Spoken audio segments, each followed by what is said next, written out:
ස්වර්ගයේ අනාගතය සහ ලෝකයේ අනාගතය යන දේශනා මාතෘකාවෙන් දෙවියන් වහන්සේගේ වචනය අධ්‍යයනය කරමු. වඩාත්ම බලගත් වූ නායකයන් විසින් විශේෂ රැස්වීමක් පැවැත්වුවා. ඔවුන් බොහෝ විට අනාගතය ගැන කතා කළා. මේ ලෝකයට කුමක් සිදු වේවිද? තාක්ෂණය කොයිතරම් දුරට දියුණු වේවිද?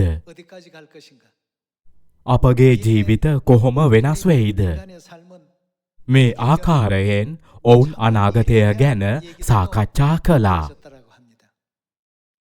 මේවා ඇසීමෙන් පසු අපගේ අනාගතය කොහොම වේවිද කියා මට සිතුණා. ඔබ සිටින්නේ කුතුහලයෙන් නේද? අපගේ එදිනෙදා ජීවිතයේදී පවා අවුරුදු 10කට පෙර ජීවිතය සමග සංසන්දනය කළොත් බොහෝ දේ වෙනස් වී තිබෙනවා. අතීතයේ ජනප්‍රිය වූ වෘත්තීන් දැන් සැලකෙන්නේ ඒ තරම් වැදගත්කමක් නැති ඒවා ලෙසයි. කෘතිම බුද්ධිය මිනිස් ජීවිතයට ඇතුල් වන විට මානව වර්ගයාගේ අනාගතය වඩාත් සීමිත වෙනවා.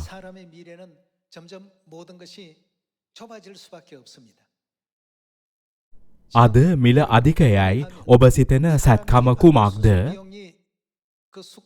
මිනිසෙකු විසින් කරන සැත්කමද නැතිනම් AI හෝ යන්ත්‍රයක් කරන සැත්කමද?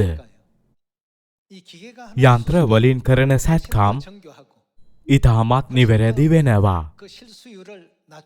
AI සැත්කම් වෛද්‍ය ක්ෂේත්‍රයේ ඉතා පොරොන්දු වූ ශ්‍රේෂ්ත්‍රයක් ලෙස ප්‍රසිද්ධයි.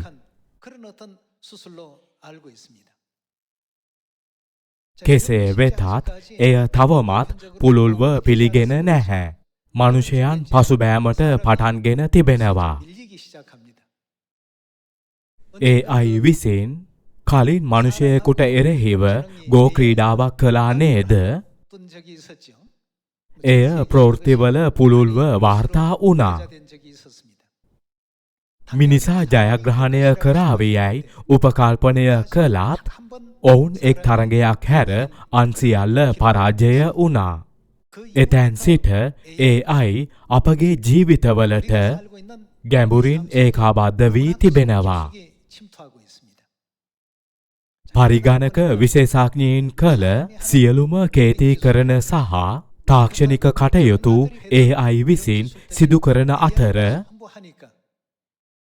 එහි ප්‍රතිඵලයක් ලෙස එක්සත් ජනපදයේ සහ අනෙකුත් රටවල සිලිකන් නිම්නය වැනි ස්ථානවල මනුෂ්‍යයන් සේවයෙන් පහ කරමින් සිටිනවා. සරලව පැවසුවොත් යන්ත්‍ර මනුෂ්‍යයන්ට බලපාන්නේ කොහොමද? AI සියල්ල අත්පත් කරගෙන තිබෙනවා. මේ අනුව දෙවියන් වහන්සේ පොළොවේ දේවලට ඒ තරම් ඇලුම් නොවන්න කියා පවසන හේතුව මෙනෙහි කරන්න. වෛද්‍ය වෘත්තිකයන් දැනටමත් පසුබෑමට පටන්ගෙන තිබෙනවා. හමුදාව කොහොමද? අතීතයේදී හමුදාවේ උසස් බව තීරණය කිරීම සඳහා බොහෝ විට සොල්දාදුවන් සංඛ්‍යාව දර්ශකයක් ලෙස භාවිතා කෙරුණා. කෙසේ වෙතත් දැන් අපට මිනිසුන් වෙනුවට රොබෝ සුනකයින් සහ රොබෝවරු ආදේශ වන බව පෙනෙනවා නේද? අද මම මෙහි සිටින්නේ AI ගැන දේශනයක් පැවැත්වීමට නොවේ. කෙසේ වෙතත් මානව වර්ගයාගේ අනාගතය දෙස බලන විට මිනිස් වර්ගයා තව දුරටත් අවශ්‍ය නොවන යුගයකට කොයිතරම් කාලයක් ඉතිරිව තිබෙනවාද යන ප්‍රශ්නය මට ඇතිවෙනවා. තනිව ජීවත් වන වැඩිහිටි පුරවැසියන් සංඛ්‍යාව වැඩි වෙමින් පවතිනවා. ඔවුන්ගේ දරුවන් ඔවුන්ව රැකබලා ගැනීමට නිතර නිතර එනවා නම් හොඳයි. නමුත් ඔවුන්ද ජීවිතය ගැටගසා ගැනීමට පොර බදමින් සිටිනවා. එහි ප්‍රතිඵලයක් ලෙස රජය උදව්කරුවන් යවනවා. නමුත් දැන් මෙයද වෙනස් වෙමින් පවතිනවා නේද? ජපානයේ පවා දැන් සියල්ල රොබෝවරුන්ගෙන් ප්‍රතිස්ථාපනය වෙනවා. වැඩිහිටියන් රොබෝලා සමග කතා කරනවා. සියල්ලෙනි ඔබ AIගෙන් රසවත් කතාවක් කියන්න කියා ඇසුවොත් එය සෑම විටකම ඔබට කතාවක් කියා දේවි. කෙසේ වෙතත් යම් කෙනෙකුගෙන් රසවත් කතාවක් කියා දෙන්න කියා ඉල්ලුවොත් ඔයා මට කරදර කරන්නේ ඇයි කියා පවසාවි. ඔවුන් ඊට කැමති නැහැ. සමාජය මෙම අනාගතය කරා ගමන් කරමින් සිටිනවා. AI රෝහල්වල සැත්කම් පවා සිදු කරනවා. මනුෂ්‍යයන් ඒ තරම් අවශ්‍ය වන්නේ නැහැ. මෝටර් රථ එකලස් කිරීමට සේවකයින් අවශ්‍ය වන්නේ කලාතුරකින්. මිනිස් සේවකයින් විරෝධතා දක්වනවා. වැඩි වැටුප් ඉල්ලනවා. වැඩි නිවාඩු ඉල්ලනවා. යන්ත්‍රයක් මිලදී ගත් පසු එය වෙහෙස නොබලා ක්‍රියා වෙනවා. දිනකට පැය 24ක් පුරාම වසරකට දින 365ක් පුරාම ක්‍රියා කරනවා. ව්‍යාපාර හිමියන් ඔවුන් මිනිස් සේවකයින් බඳවා ගනීවිද නැතිනම් AI හෝ රොබෝ යන්ත්‍ර මත විශ්වාසය තබයිද? සමාජය මේ දිශාවට ගමන් කරමින් සිටිනවා. එහෙනම් වැඩ කරන්න අවශ්‍ය නැති නිසා මනුෂ්‍යයන් පහසුවෙන් ජීවත් වෙයි නේද කියා ඇතැමුන් සිතන්න පුළුවන්. AI යුගයට පිවිසෙන විට මනුෂ්‍යයන් පවසන්නේ මනුෂ්‍ය වර්ගයාගේ ස්වර්ණමය කාලය එනම් මේ පොළොවේ ජීවත් වීමට ඉතිරිව ඇති කාලය ගෙවී යමින් පවතින බවයි. කෙසේ වෙතත් මම ඔබට කියන්නේ අශුභවාදී ජීවිතයක් ගත කරන්න නොවේ. එහෙමනම් අද සතුටින්ම සිටින අය කවුද? ඔවුන් ගත කරන්නේ මොන වගේ ජීවිතයක්ද?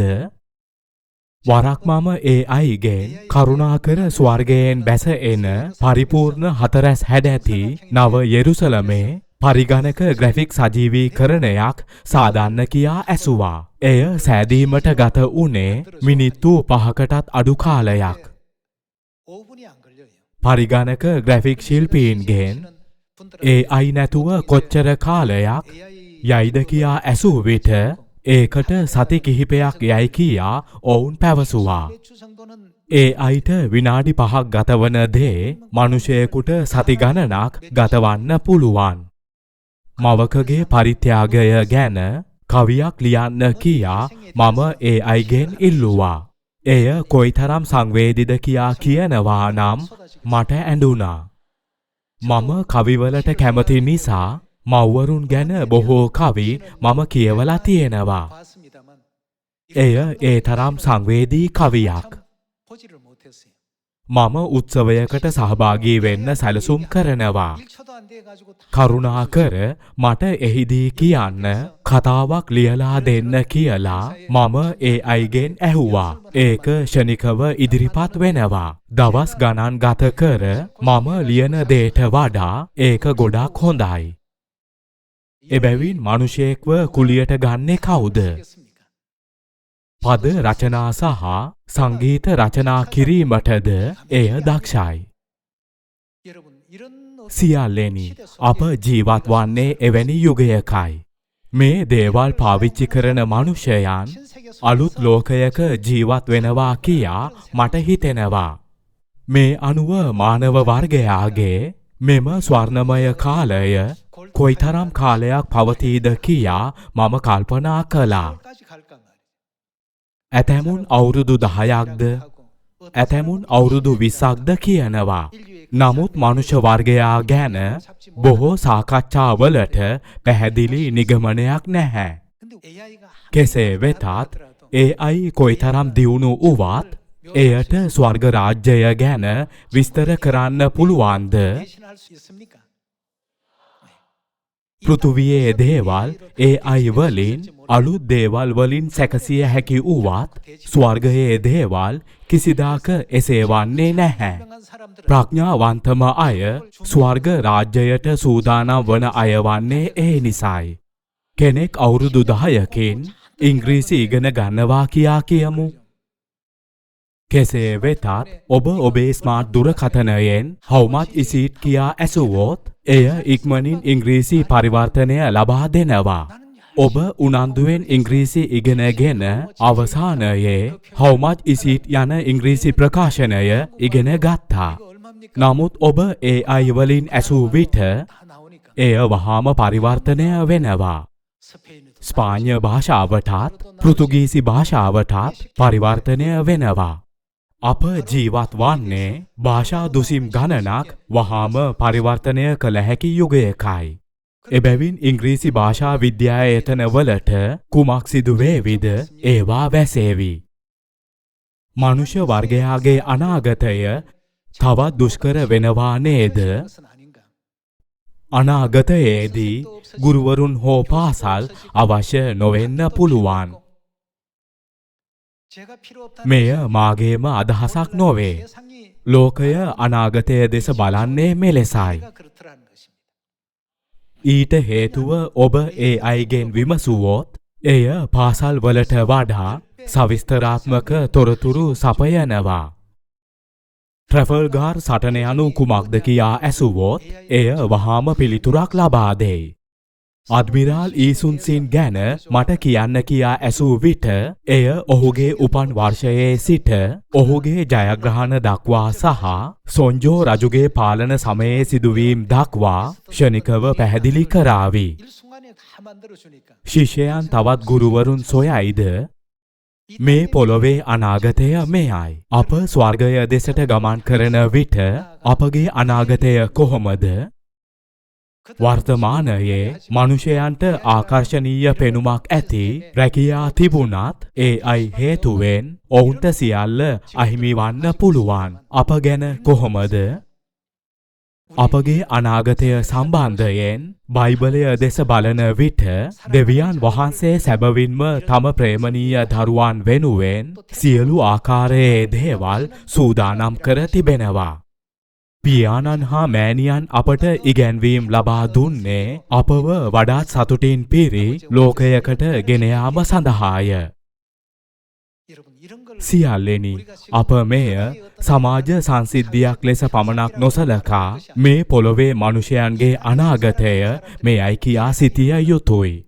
එසේනම් ස්වර්ග රාජ්‍යය දෙස බලා සිටින අයගේ අනාගතය කොහොමද? අප මේ ගැන සිතා බැලිය යුතුයි. දෙවියන් වහන්සේ ඊශ්‍රායෙල් වරුන්ට කාන්තාරයේ බොහෝ දුෂ්කරතා මැදින් යාමට ඉඩ හැරියේ ඇයි? ඒ ඔවුන්ට ආශිර්වාද කිරීමටයි. එය බයිබලයේ ලියවී තිබෙනව නේද? දෙවියන් වහන්සේ අද අපගේ ජීවිත නිර්මාණය කර ඇත්තේ අපගේ අනාගතය වඩාත් සතුටින් ගත කිරීමට සහ සදාකාලික මහිමයට අපව ගෙන යාමට නිසා වර්තමානය දෙස පමණක් නොබලා අනාගතය දෙස බලා කඩිසරව දිව යන්න කියා මම ඉල්ලා සිටිනවා. යෙසායා 46 වන පරිච්ඡේදයේ 10 වන පදය.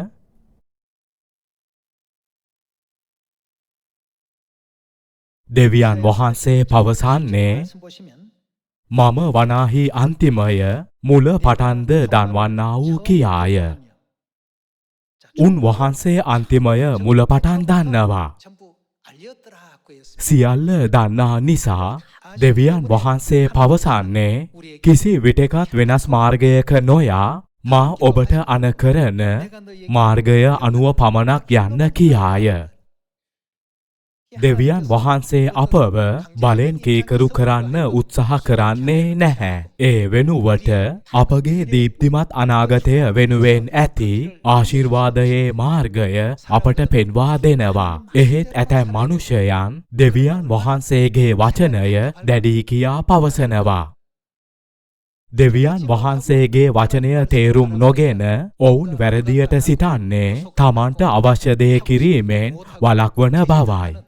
පටන් ගැන්මේ සිටම දෙවියන් වහන්සේට අවශ්‍ය වූයේ අපට ප්‍රීතිමත්ම ජීවිතය ලබා දීමටයි. අපට ලස්සනම දේ ලබා දීමටයි. දෙවියන් වහන්සේ අපව අලුත් ගිවිසුමේ මාර්ගයට ගෙන යන්නේ ඒ නිසායි. එබැවින් අප කරුණාවෙන් එම මාර්ගය අනුගමනය කර ස්වර්ගයේ සදාකාලික මහිමය ලබා ගත යුතුයි.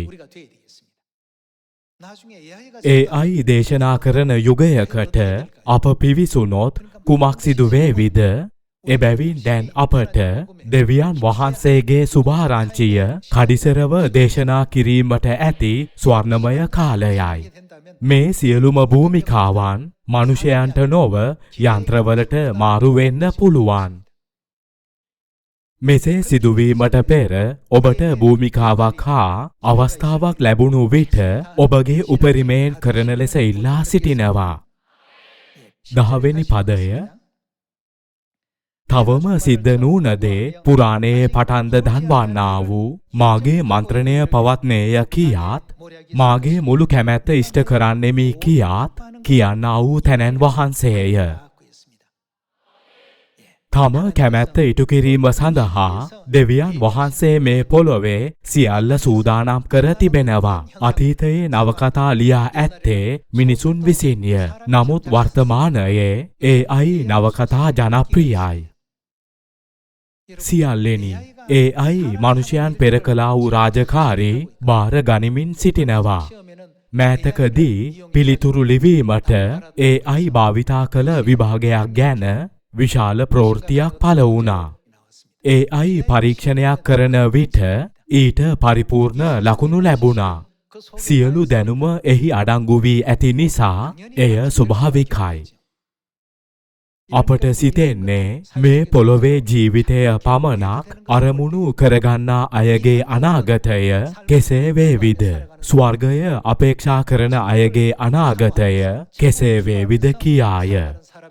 මම අද මෙහි සිටින්නේ AI උපදේශකයෙක් ලෙස නොවේ. නමුත් අපගේ කාලයේ යථාර්ථය මෙයයි. දැනුම පිරී ඉතිරී යනවා. එයට හේතුව මානව වර්ගයා රැස් කරගෙන ඇති සියලුම දැනුම පරිගණකවල ගබඩා කර ඇති අතර AI හරහා ඒවාට ප්‍රවේශ විය හැකි නිසායි. අතීතයේදී දැනුම ලබා දුන්නේ ගුරුවරුන් හරහාය. කෙසේ වෙතත් එය තවදුරටත් එසේ නොවේ. ඇත්ත වශයෙන්ම මහාචාර්යවරුන් දැන් දේශන පවත්වන විට ශිෂ්‍යයන් AI ක්‍රියාත්මක කර වහාම එය පරීක්ෂා කර මහාචාර්යතුමනි දිනය ටිකක් වැරදි හෝ ඒ වෙනස් පුද්ගලයෙක් කියා පවසනවා. පටන් ගැන්මේ සිට දෙවියන් වහන්සේ මනුෂ්‍යයා මෙවැනි යුගයක ජීවත් වන බව පුරෝකථනය කළා. මේ හේතුව නිසා ශුද්ධාත්මයාණන්ගේ යුගයේදී දෙවියන් වහන්සේ දෙවන වරටත් මේ පොළොවට පැමිණියා. ස්වර්ගීය පියාණන් සහ මෑණියන් සියලු මනුෂ්‍යයන්ට ලෞකික කෑදරකම දැනුම හා උඩඟුකම වෙනුවට ස්වර්ගීය විපාක උපයා ගැනීමට අවස්ථාව දී තිබෙනවා. එහෙම නේද? සියලු මනුෂ්‍යයන්ට එලිදරව් 22 වන පරිච්ඡේදය බාර දුන්නේ ඒ නිසායි. එලිදරව් 22:17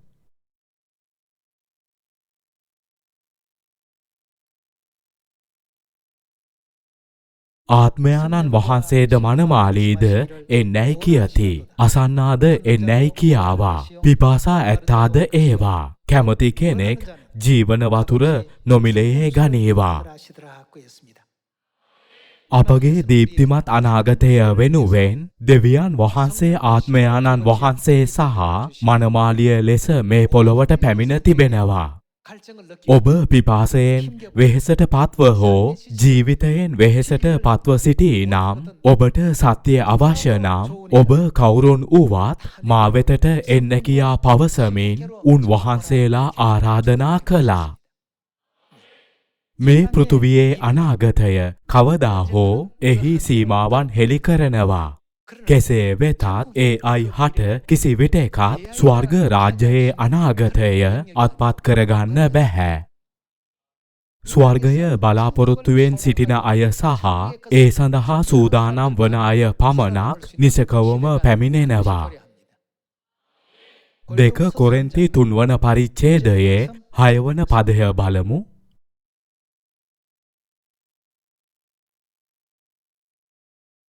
තවද උන්වහන්සේ අප සමර්ථ කළ සේක. කොහොමද අලුත් ගිවිසුමක සේවකයින් කොට අප සමර්ථ කළ සේක. එනම් වචනාර්ථයේ හැටියට නොව පරමාර්ථයේ හැටියටය. මක්නිසාද වචනාර්ථය නසන්නේය. පරමාර්ථය ජීවත් කරන්නේය.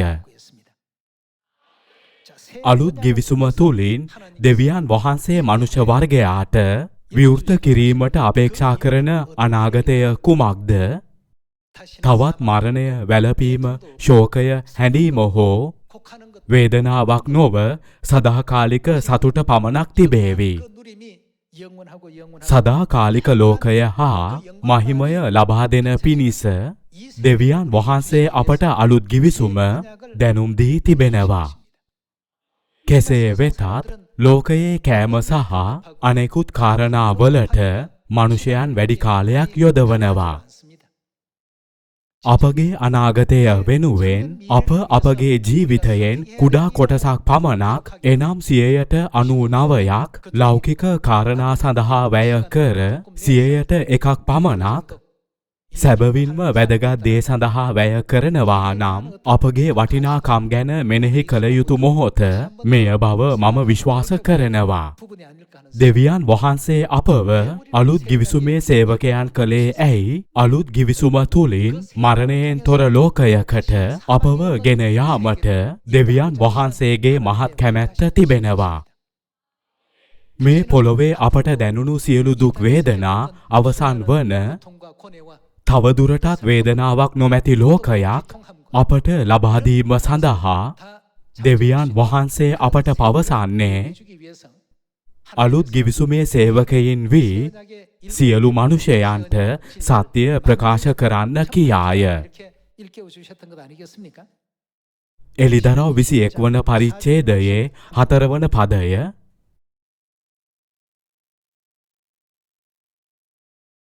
හතරවන පදය. උන්වහන්සේ ඔවුන්ගේ ඇස්වලින් සියලු කඳුළු පිස දමන සේක. මරණය තවත් නොවන්නේය. වැළපීමත් හැඬීමත් වේදනාවත් තවත් නොවන්නේය. මක්නිසාද පළමු දේවල් පහව ගියේ යැයි සිංහාසනය පිට වැඩහුන් තැනැන් වහන්සේ කතා කොට උන්වහන්සේ කරන්නේ කුමක්ද? සියල්ල අලුත් කරමි කීසේක. තවද උන්වහන්සේ කතා කොට පැවසුවේ කුමක්ද? ලියන්න.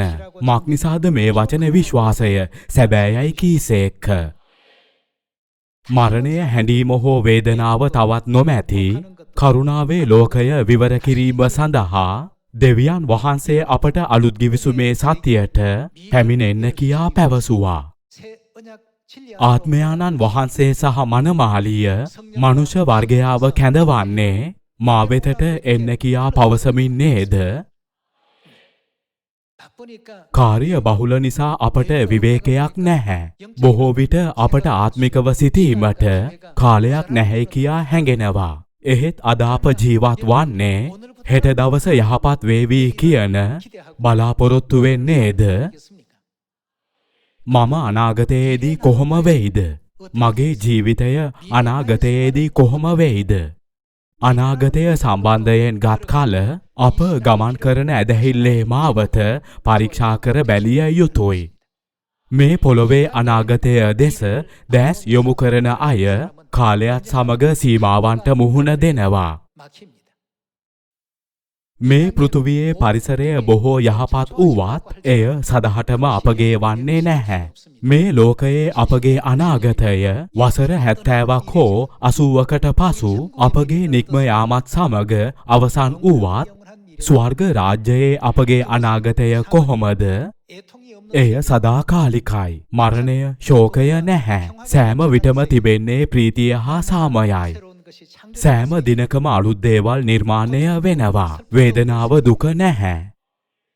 එවැනි වටිනා ලෝකයක් අපට පිරිනැමීමට හැකිවන පිණිස දෙවියන් වහන්සේ අලුත් ගිවිසුමේ සත්‍ය හෙළි කිරීමට මේ පොළොවට පැමිණියා.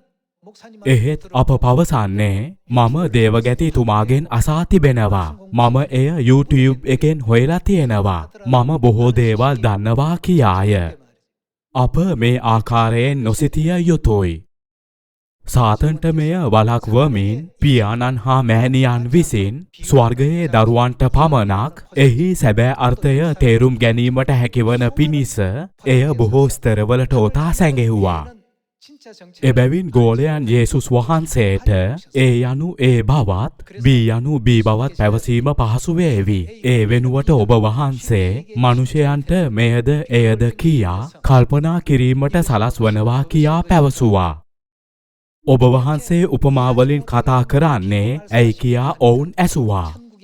ස්වර්ග රාජ්‍යයේ රහස් දැන ගැනීම නුඹලාට දී තිබේ. නමුත් ඔවුන්ට දීලා නැත කියාය. අපට එවැනි විශේෂ වරප්‍රසාද ලැබී ඇති අතර දෙවියන් වහන්සේගේ කරුණාව ක්‍රියාත්මකව තිබෙනවා.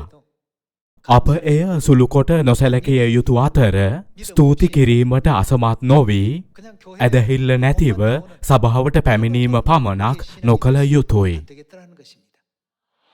අලුත් අවුරුද්දේදී අප අපගේ සිත ආත්මය සහ මනස දෙවියන් වහන්සේට අපගේ අසල්වැසියන්ට අපගේ සහෝදර සහෝදරියන්ට සහ ශුභාරංචියට ප්‍රේම කර කැපවී අලුත් අනාගතයට යන පිණිස මම යාඥා කරනවා.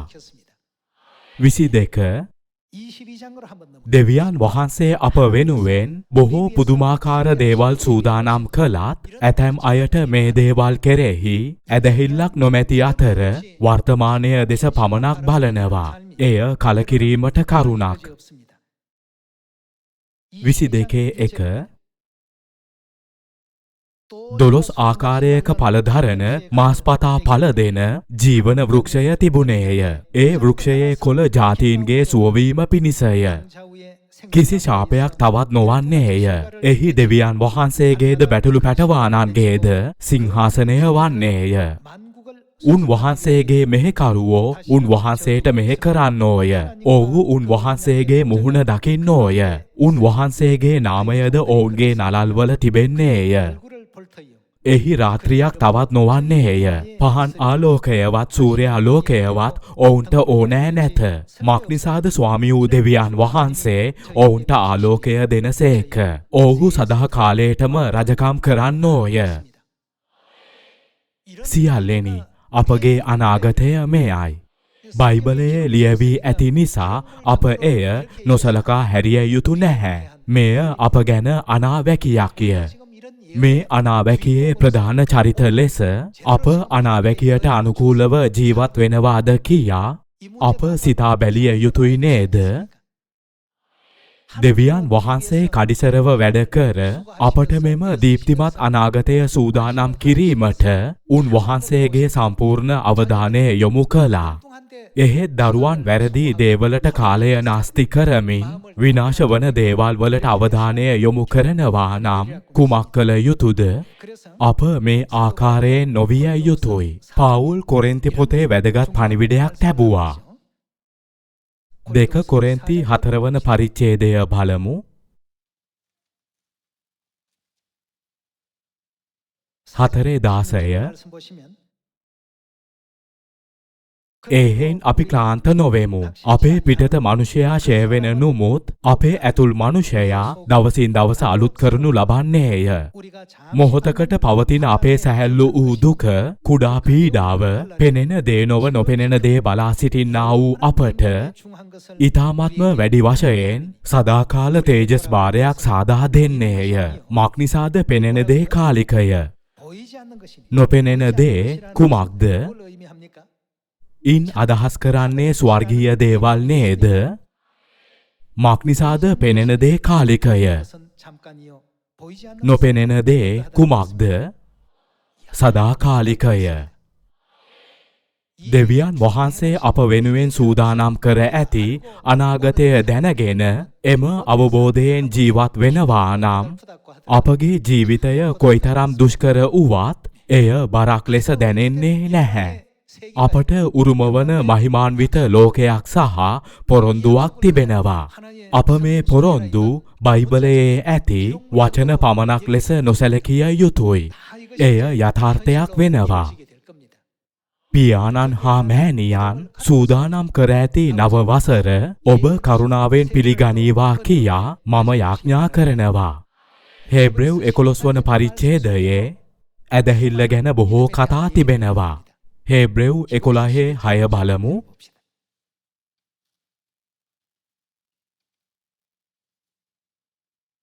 නුමුත් ඇදහිල්ල නැතුව උන් වහන්සේව ප්‍රසන්න කරන්නට නොපුළුවන. දෙවියන් වහන්සේ තම දරුවන් වෙනුවෙන් අනාගතයක් සැලසුම් කර තිබෙනවා. අපට ඒ අනාගතය ගැන ස්ථීර විශ්වාසය තිබිය යුතුයි. මුල් සභාවේ ශුද්ධවන්තයන් පීඩා විඳදරා ගත්තා. ඔවුන් රෝම එලිමහන් රංගභූමිවල සිංහයන්ට ගොදුරු වුණා. මිනිස් ඉටිපන්දම් ලෙස පුළුස්සා දැමුණා. කෙසේ වෙතත් ඔවුන් ඒ ජීවිතය ගැන පසුතැවුනේ නැහැ. හේතුව කුමක්ද? ඔවුන්ට පොරොන්දු වූ අනාගතය නිසා නේද? ඒ ඔවුන්ට ඇදහිල්ල තිබූ නිසායි. අනාගතය ගැන විශ්වාසයක් නොමැති අයට නිසි ඇදහිල්ලේ ජීවිතයක් ගත කිරීමටත් මේ ලෝකයේ නිසි ලෙස ජීවත්වීමටත් නොහැකි වෙනවා. 2026 දී දෙවියන් වහන්සේව සතුටු කරමු. අපගේ සැබෑ අනාගතය වන්නේ මරණය හෝ වේදනාව තවත් නොමැති කරුණාවන්ත හා තේජාන්විත ස්වර්ග රාජ්‍යයයි.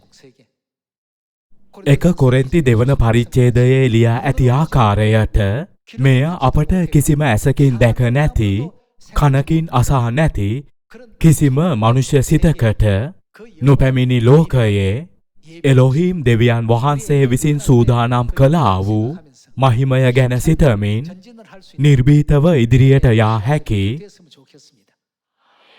ඇදහිල්ලේ කාලයක් වේවි කියා බලාපොරොත්තු වෙනවා. අනාගතය ගැන කෙනෙකුගේ ඇති විශ්වාසය යෝෂුවාගේ මෙන් ශක්තිමත් වුණොත් කොහොමද? යෙරිකෝවේ ශක්තිමත් බලකොටුව ගැන ඔවුන් කුමක් පවසාවිද? ඔවුන් අපගේ ගොදුරු වැනිය කියා පැවසීමට ඔවුන්ට ඇදහිල්ල තිබෙන්න පුළුවන්. දෙවියන් වහන්සේ ඔවුන් වෙනුවෙන් සූදානම් කළා වූ ජයග්‍රහී අනාගතය ගැන යෝෂුවා විශ්වාස කළා. දෙවියන් වහන්සේ පොරොන්දු වූ අනාගතය ගැන අනෙක් අය විශ්වාස නොකළ නිසා ඔවුන් පැවසුවේ ඔවුන් ඊට විශාලයි, අප පළඟැටියන් වගේ, ඔවුන් යෝධයන් වගේ කියාය. දෙවියන් වහන්සේ සූදානම් කළ අනාගතය ගැන විශ්වාසයක් නොතිබූ අය එසේ පැවසුවා. ඔවුන් සියලු දෙනාම කාන්තාරයේදී විනාශ වුණා. ඔවුන්ගේ තත්වය උදාහරණයක් ලෙස පෙන්වීමෙන් 1 කොරින්ති 10 වන පරිච්ඡේදය අපට උගන්වන්නේ කුමක්ද?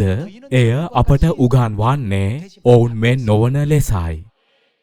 දෙවියන් වහන්සේ ඔබ වෙනුවෙන් සූදානම් කර ඇති අනාගතය ගැන විශ්වාසයක් නොමැතිව ඔවුන් මෙන් අඥාන නොවන්න. මේ සියල්ල බයිබලයේ සටහන් වී ඇත්තේ ඒ නිසා නේද? මේ පොළොවේ මනුෂ්‍යයන්ගේ අනාගතය කුමක් වේවිද? එසේනම් අප සොයන අනාගතය කුමක්ද? අප වෙනුවෙන් බලා සිටින්නේ කුමන වූ අනාගතයක්ද? යෝෂුවා හා කාලේබ්ට අනාගතය ගැන ස්ථීර විශ්වාසයක් තිබුණා. ඔවුන් අපගේ ගොදුරු වැනිය. දෙවියන් වහන්සේ අප සමගය. ඔවුන්ගේ ආරක්ෂාව ඔවුන් කෙරෙන් පහව ගියාය කියා පැවසුවේ ඒ නිසායි. ඔවුන්ට විශ්වාසයෙන් කතා කිරීමට ඉඩ දුන්නේ ඔවුන්ගේ ඇදහිල්ල නේද? අපගේ ප්‍රේමණීය සියෝන් පවුලේ සමාජිකයනි, 2026 දී දෙවියන් වහන්සේ අප වෙනුවෙන් සූදානම් කර ඇති අනාගතය සහ අප වෙනුවෙන් පිහිටුවා ඇති පරිසරය ගැන ඇදහිල්ලෙන් ඉදිරියට යාමට හැකි වේවා කියා මම ඉල්ලා සිටිනවා. දේශනාව අවසන් කරමි. ඔබට බොහොම ස්තුතියි.